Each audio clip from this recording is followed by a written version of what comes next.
আসসালামু আলাইকুম দর্শক। যুক্তরাষ্ট্রের সাবেক প্রেসিডেন্ট জো বাইডেন বর্তমানে ক্যান্সার রোগে আক্রান্ত হয়েছেন। এই ব্যক্তিকে আপনারা সবাই চেনেন এক যুক্তরাষ্ট্রের প্রেসিডেন্ট হিসেবে, কিন্তু আমি তাকে বলি একজন রাক্ষস হিসেবে চিনি।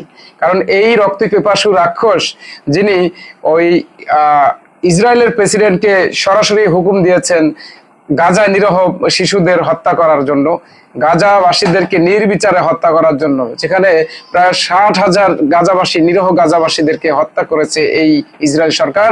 আর এই ইসরায়েল সরকারকে তিনি সরাসরি মদদ দিয়েছেন এবং বিভিন্নভাবে সহযোগিতা করেছেন। সেই রাক্ষস, রক্তপিপাসু রাক্ষস আজ ক্যান্সার রোগে আক্রান্ত হয়েছেন। বর্তমান যুক্তরাষ্ট্রের যে প্রেসিডেন্ট ডোনাল্ড ট্রাম্প, এই ডোনাল্ড ট্রাম্পের সবচেয়ে কাছের ঘনিষ্ঠ একজন মিত্র লরা লুবার, তিনি বলেছেন এই বাইডেন আর বেশি হলে মাত্র 2 মাসের মতো বাঁচতে পারে। যুক্তরাষ্ট্রের সাবেক প্রেসিডেন্ট জো বাইডেনের শরীরে প্রোস্টেট ক্যান্সার ধরা পড়েছে। এই ক্যান্সারের একটি আক্রমণাত্মক রূপ ধরা পড়েছে, যা তার হাড়েও ছড়িয়ে পড়েছে বলে জানা গিয়েছে।